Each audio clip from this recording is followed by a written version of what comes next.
السلام علیکم سامعین محترم، آپ دیکھ رہے ہیں اردو بول ٹی وی۔ تمام دوست احباب کو اردو بول ٹی وی کی طرف سے سلام ہو۔ دوستو، آج کی اس ویڈیو میں ہم صحابہ اکرام رضوان اللہ تعالی علیہم اجمعین کی شان و شوکت، عزت و عظمت کے حوالے سے گفتگو کریں گے، لیکن ویڈیو کی طرف بڑھنے سے قبل میری آپ سے ایک چھوٹی سی درخواست ہے کہ اگر آپ ہمارے اردو بول ٹی وی چینل پر نیو آئے ہیں تو ہمارے اردو بول ٹی وی چینل کو سبسکرائب کر لیں اور لائک بھی کر دیں اور بیل آئیکن کو بھی پریس کر دیں تاکہ تمام ایسی نئی معلوماتی ویڈیو آپ تک بآسانی پہنچتی رہے۔ چلو چلتے ہیں ناظرین ویڈیو کی طرف۔ سامعین محترم، دنیا میں بہت سے متکلمین، محدثین اور مفکرین کا گزر ہوا، نیک، پرہیزگار اور عبادت گزار بھی گزرے، جن کا دن رات، ہر لمحہ اور ہر گھڑی خدا کی عبادت میں گزرتا تھا۔ کچھ ایسے بھی تھے جو اسلام کی سربلندی کے لیے اپنے پیاروں کو الوداع کہتے ہوئے دنیا کی تمام آسائش کو چھوڑ کر راہ جہاد میں چل پڑے اور اس انتہائی مشکل سفر کو عبور کرتے ہوئے بالآخر شہادت کے عظیم رتبے پر فیض ہو گئے۔ آج کے اس پرفتن دور میں بھی ایسے اللہ والے لوگ موجود ہیں جو ہر وقت خدا کی یاد میں کھوئے ہوئے رہتے ہیں، اور کوئی بھی لمحہ ایسا نہیں کہ وہ ذکر خدا سے غافل ہوں۔ مگر ان سب کو ایک صف میں جمع کر لیا جائے اور دنیا کے سارے تہجد گزار، عبادت گزار، حاجیوں، نمازیوں اور پرہیزگاروں کو ایک پلڑے میں رکھا جائے، یہ سب مل کر محمد صلی اللہ علیہ وسلم کے اس صحابی کے مقام تک نہیں پہنچ سکتے جو کچھ لمحے پہلے دشمن کی صف میں تھا، پھر اس صف سے نکل کر صحابہ کی صف میں آیا۔ ابھی اس کے نام اعمال میں نہ تو نماز تھی، نہ روزہ تھا، نہ حج تھی، نہ زکوٰۃ تھی، اور کوئی عبادت بھی نہیں تھی۔ فقط آپ صلی اللہ علیہ وسلم کا کلمہ پڑھ کر مسلمان ہوا اور وہیں لڑتے لڑتے شہید ہو گیا۔ ہمیں اگر عمر نوح بھی مل جائے اور ساری زندگی عبادت میں گزار دیں، ہم حاجی، نمازی، نیک اور پرہیزگار تو بن جائیں گے، مگر صحابی نہیں بن سکتے، کیونکہ ہمیں نبی کریم صلی اللہ علیہ وسلم کے چہرے انور کی زیارت کا شرف حاصل نہیں ہوا۔ اگر کوئی آدمی خوش قسمت خواب میں اللہ کے نبی صلی اللہ علیہ وسلم کی زیارت کرتا ہے تو اس سے بڑا خوش قسمت کون ہوگا جس کو نبی کریم صلی اللہ علیہ وسلم کے نورانی چہرے کا دیدار نصیب ہو۔ صحابہ اکرام رضوان اللہ تعالی علیہم اجمعین نہ صرف حسن مصطفیٰ کے دیدار سے مشرف ہوئے بلکہ امام الانبیاء کے پیچھے نمازیں پڑھی، آپ کے حکم پر جنگیں لڑی، زندگی کا بیشتر حصہ آپ کے قدموں میں گزارا۔ حضور صلی اللہ علیہ وسلم کا ارشاد گرامی ہے کہ میرے صحابہ ستاروں کی مانند ہے، ان میں سے جس کی پیروی کرو گے فلاح پا جاؤ گے۔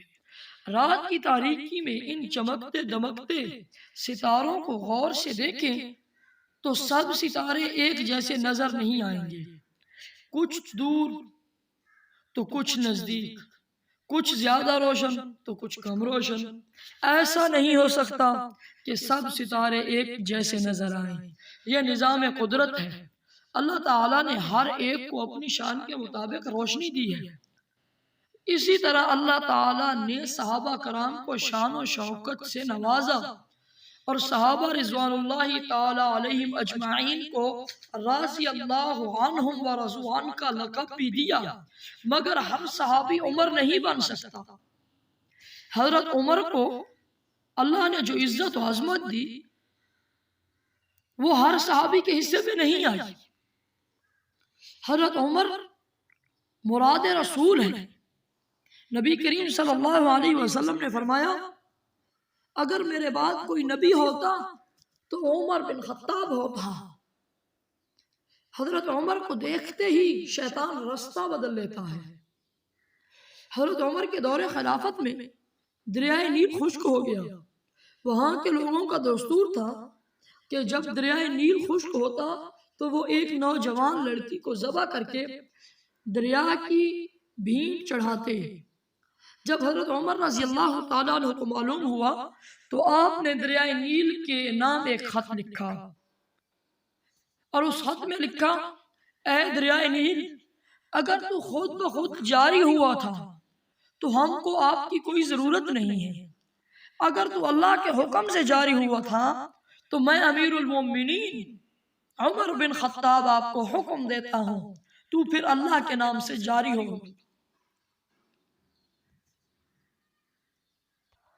اور حضرت عمر کا خط جیسے ہی دریا میں ڈالا گیا تو دریا ٹھاٹھے مارتا ہوا رواں ہو گیا، اور ایسا رواں ہوا کہ آج تک خشک نہیں ہوا۔ حضرت عمر رضی اللہ تعالی عنہ نے 22 لاکھ مربع میل پر حکومت کی اور عدل و انصاف کا ایسا نظام قائم کیا کہ دنیا میں اس کی مثال نہیں ملتی۔ حضرت عمر فاروق رضی اللہ تعالی عنہ کو 24 ذو الحجہ کو ابو لولو فیروز مجوسی نے دوران نماز زخمی کیا۔ زخموں کی تاب نہ لاتے ہوئے یکم محرم الحرام کو حضرت عمر رضی اللہ تعالی عنہ شہید ہو گئے، اور حضرت عمر نبی کریم صلی اللہ علیہ وسلم کے پہلو میں آرام فرما ہے، مگر شیطان کا ڈر خوف ابھی ختم نہیں ہوا۔ آج بھی حضرت عمر کا نام جہاں آ جائے شیطان وہاں سے رفع چکر ہو جاتا ہے۔ ابلیس نے اپنے خاص چیلے مقرر کر دیے جو حضرت عمر رضی اللہ تعالیٰ عنہ کی عزت و ناموس پر حملہ کرتے ہیں، صحابہ کرام رضوان اللہ تعالیٰ علیہم اجمعین پر تبرہ کرتے ہیں، مگر وہیں اللہ رب العزت نے صحابہ اکرام رضوان اللہ تعالیٰ علیہم کے اجمعین کے دیوانے بھی پیدا کیے، پروانے اور مستانے بھی میدان میں اتار دیے، جو قانونی دائرے میں رہتے ہوئے شیطان کے چیلوں کا ڈٹ کر مقابلہ کرتے ہیں اور صحابہ اکرام رضوان اللہ تعالیٰ علیہم اجمعین کے گستاخوں کو سزائیں دلواتے ہیں۔ انہوں نے اپنی زندگی تحفظ ناموس اصحاب کے لیے وقف کر دی، مگر ہم تعاون کرنے کی بجائے الٹا ان پر تنقید کرتے ہیں۔ اپنے دل و دماغ سے یہ سوال کریں کہ صحابہ اکرام رضوان اللہ تعالیٰ علیہم اجمعین کا دفاع کسی ایک طبقے، کسی ایک جماعت، کسی ایک گروہ کا فرض نہیں ہے، بلکہ تمام مسلمانوں کا فرض ہے۔ اور ہمیں سوچنا چاہیے کہ جو کوئی کتا صحابہ اکرام رضوان اللہ تعالیٰ علیہم اجمعین پر بھونکے تو مسلمانوں کا فرض ہے کہ اس کتے کو مسلمان لگام دے۔